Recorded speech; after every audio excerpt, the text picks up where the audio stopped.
आपने शायद नाम सुना होगा सदन कसाई, नाम सुना है? महाप्रभु जगन्नाथ जी के परम भक्त हुए श्री सदन कसाई। कसाई थे, मांस विक्रय करते थे, लेकिन तराजू में तोलने के लिए मांस को दूसरे पड़ले में जो भार रखा जाता, बाट रखा जाता, उसकी जगह कुछ पत्थर रखते, और गलती से उनको पता नहीं था एक शालिग्राम भगवान थे और वो उनसे मांस तोलते थे। जब मांस तोलते थे तो शालिग्राम भगवान लुढ़कते थे दूसरी तरफ।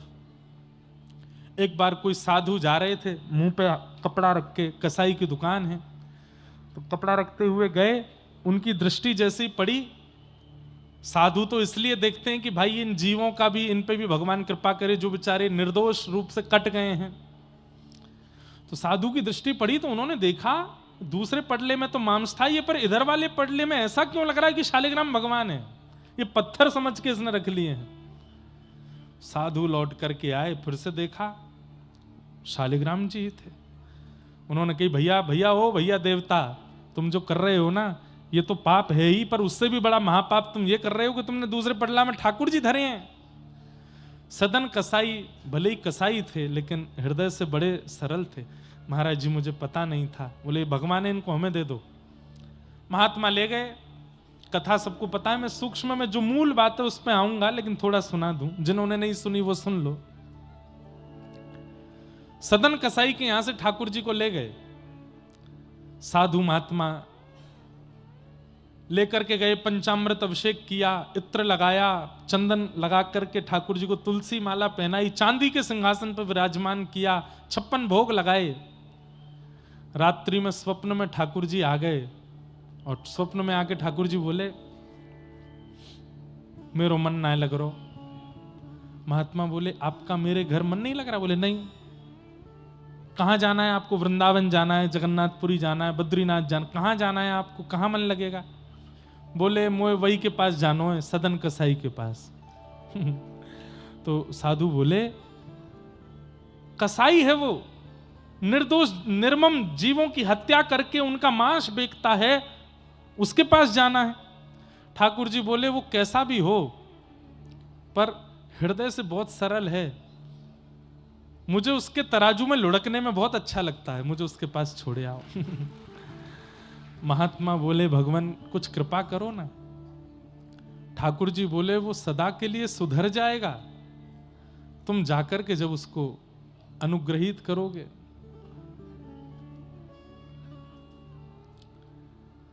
महात्मा गए, शालिग्राम जी लेकर के आए तो सदन कसाई उठ गए। बोले भगवान और कुछ लेने आए हैं क्या? और कोई भी भगवान है क्या मेरे पास? बोले नहीं वो तो नहीं है, इनको वापस देने आए। बोले क्यों? बोले ठाकुर जी बोल रहे हैं तुम्हारे तराजू में उनको आनंद आ रहा है, अब तुम इनको रखो अपने पास।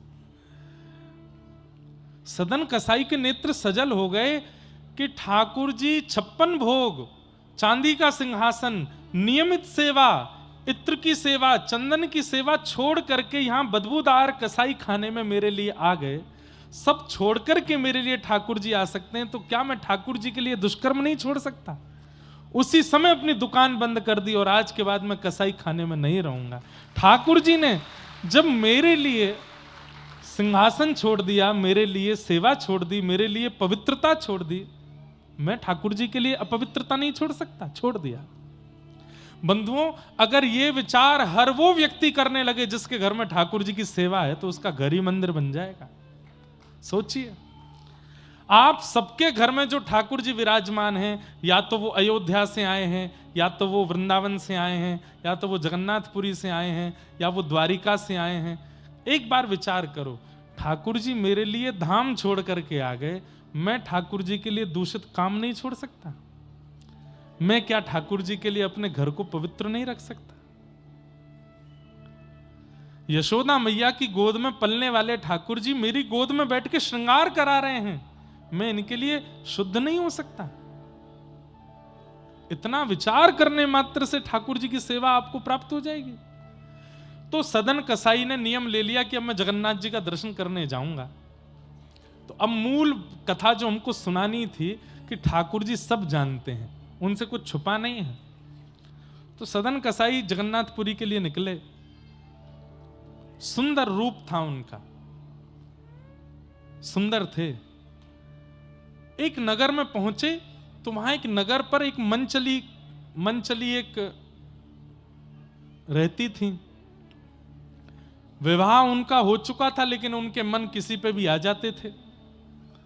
सदन कसाई को जब उन्होंने देखा तो इनके ऊपर उस स्त्री का मन आ गया। रात्रि का समय, सदन कसाई तो अपने मार्ग पे ही चद्दर सी लगा के सो गए। सुबह उठ के निकलना है, पुरी के मार्ग पे थे, पुरी जा रहे थे। बहुत ध्यान से सुनिएगा। उस स्त्री का इन पर मन आ गया, इनकी दृष्टि भी उस स्त्री पर पड़ी, तो इन्होंने तो दूर से उसको प्रणाम किया। सबको प्रणाम करते थे।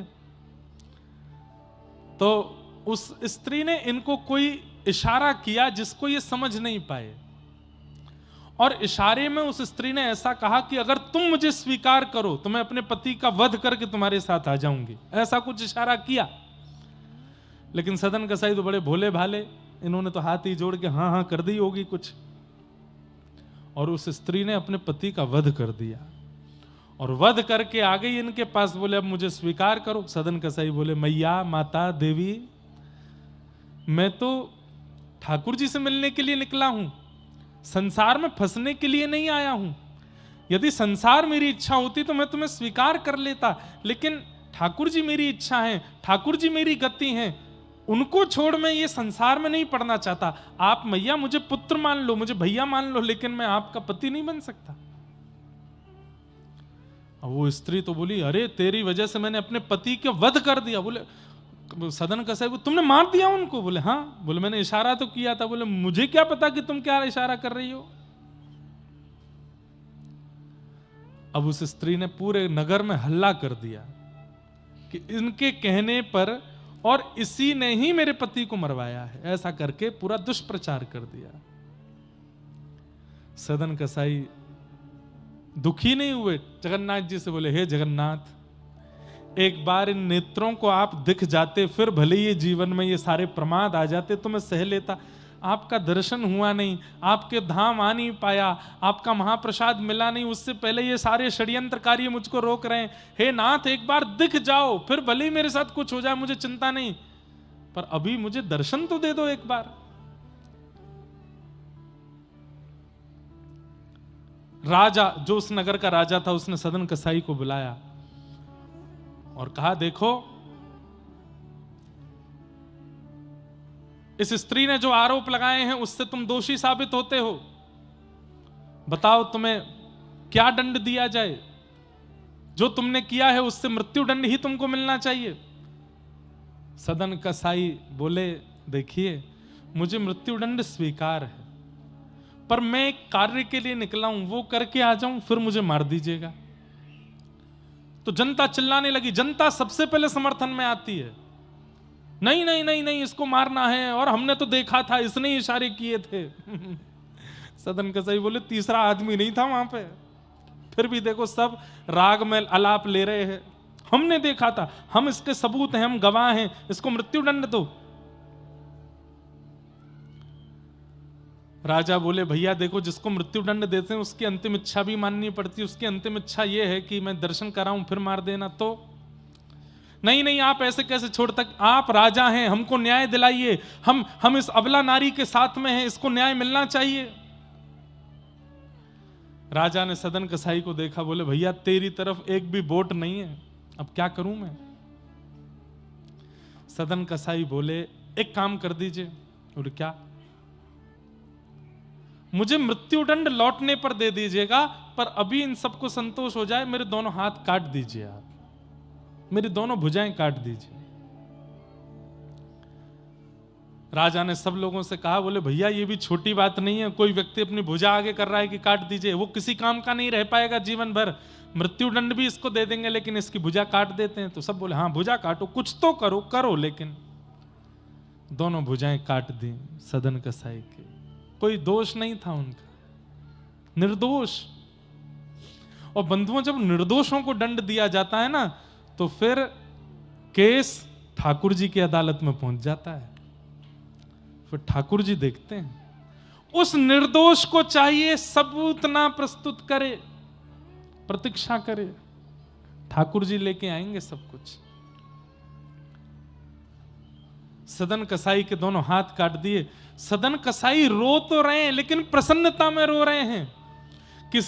किसी शुभ चिंतक ने आकर के पूछा, तुम्हारे दोनों हाथ काट दिए, तुम्हारे दोनों हाथ काट दिए, तुम फिर भी हंस रहे हो, तुम फिर भी प्रसन्न हो, क्यों? सदन कसाई बोले, मैंने आज तक दर्शन तो नहीं किया, पर मैंने सुना है कि जिनके दर्शन मैं करने जा रहा हूं भुजाएं उनकी भी नहीं है, तो अब भुजाएं मेरी भी नहीं है, मैं ऐसे ही जाऊंगा। महाप्रभु जगन्नाथ की भी भुजा नहीं है। तो मुझे मन में आया कि मैं भुजा लेकर के कैसे अपने नाथ को देखने जाऊं, मैं भी बिना भुजा के हो गया। अब अच्छा है, नाथ और दास दोनों एक समान हो गए हैं, अब दर्शन में सुख मिलेगा। और सदन कसाई निकल पड़े। महाप्रभु जगन्नाथ जी छटपटा रहे हैं और प्रतीक्षा कर रहे हैं, कब आ जाए, कब मैं देखूं इस अपने प्रेमी भक्त को। जैसे ही जगन्नाथपुरी आने का समय, बिल्कुल नील चक्र दिखने लग जाए, समझ जाओ ये नीलाचल धाम आ गया। बंधुओं, मेरा इतना मन कर रहा है कि मैं अभी जगन्नाथपुरी चला जाऊं, महाराज जी को देखता हूं, और जब जगन्नाथ जी की चर्चा करता हूं इतना हिलोर उठती हैं कि बस मैं अभी पहुंच जाऊं, देख आऊं एक बार महाप्रभु जी को। इतना अच्छा लगता है जगन्नाथपुरी में। जैसे ही नील चक्र दिखाई दिया, मंदिर का नील चक्र किलोमीटरों दूर से दिखाई दे जाता है जगन्नाथपुरी में। आहा, नृत्य करने लगे सदन कसाई, लेकिन इतना रक्त निकल चुका है कि शरीर में अब ताकत नहीं चलने की, तो कभी कभी बेहोश होकर गिर जाते हैं। 4-4 घंटे बाद होश आता है, फिर उठ के चलते हैं, फिर गिर जाते हैं। महाप्रभु जी से वहां सहन नहीं हो रहा। पुजारियों को अनुभव हुआ कि जगन्नाथ महाप्रभु अपनी वेदी पर हिल रहे हैं। एक पुजारी ने जाकर के प्रार्थना की, महाप्रभु जी आप उत्सुक लग रहे हैं, आप बड़े प्रसन्न लग रहे हैं, कोई आज्ञा हो तो हम सेवकों को आज्ञा कीजिए। तो महाप्रभु जी ने आज्ञा की, मेरा एक भक्त आया है और वो यहां तक पहुंचने में बड़ा दुर्बल हो रहा है, पालकी लेकर के जाओ, उसको लेकर के आओ, उसको बैठा करके लाओ। मेरा परम भागवत भक्त आया है, उसको लेकर के आओ। पुजारी बोले, भैया देरी नहीं करो, जल्दी पालकी लेकर। अब पालकी लेकर के जगन्नाथपुरी के द्वार पर पहुंचे। वहां तो हजारों भक्त थे। ठाकुर जी ने ये तो बताया नहीं कि कौन सा भक्त।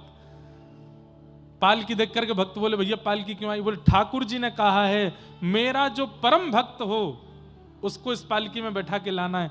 तो उन भक्तों में लड़ाई होने लगी। बोले, मैं परम भक्त हूं। दूसरा बोला, नहीं तू नहीं, मैं हूं। क्यों? मैं 500 किलोमीटर पैदल चल के आया। कोई बोला, मैं दंडवती करता हुआ आ रहा हूं, मैं परम भक्त हूं। कोई बोला, मैंने अन्न छोड़ दिया, मैं परम भक्त हूं। पालकी पे चढ़ने वालों में लड़ाई होने लगी।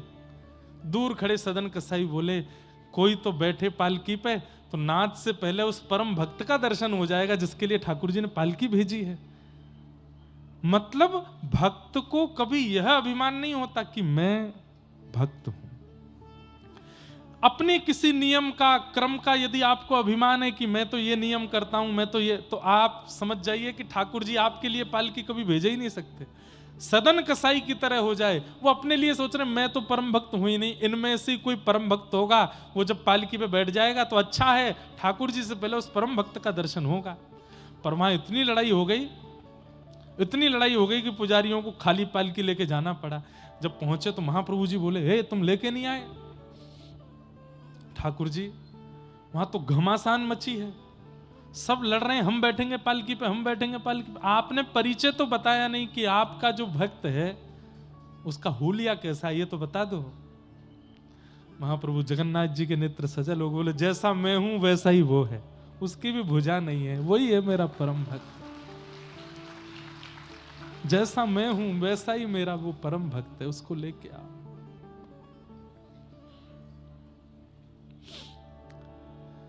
पुजारी पालकी लेकर के गए और उन हजारों की भीड़ में सबसे दूर कोने में बैठे हैं सदन कसाई बिना हाथों के।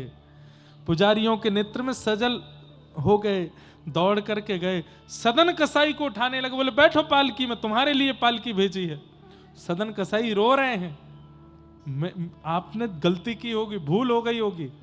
अरे ठाकुर जी ने कोई नाम बताया होगा, पता बताया होगा। मैं नहीं हो सकता, मैं परम भक्त, मैं तो जीवन भर कसाई रहा हूं, कितने जीवों को मार मार के उनका मांस बेका है मैंने, और अभी भी एक आरोप में बस कुछ दिन की बरी होकर के आया हूं, जाकर के मुझे मृत्युदंड मिलना है। मैं तो बहुत बड़ा आरोपी हूं, बहुत बड़ा पापी हूं, मैं इस पालकी का अधिकारी नहीं हो सकता। आप महाप्रभु जी से पूछ के आइए, दोबारा कोई और भक्त होगा।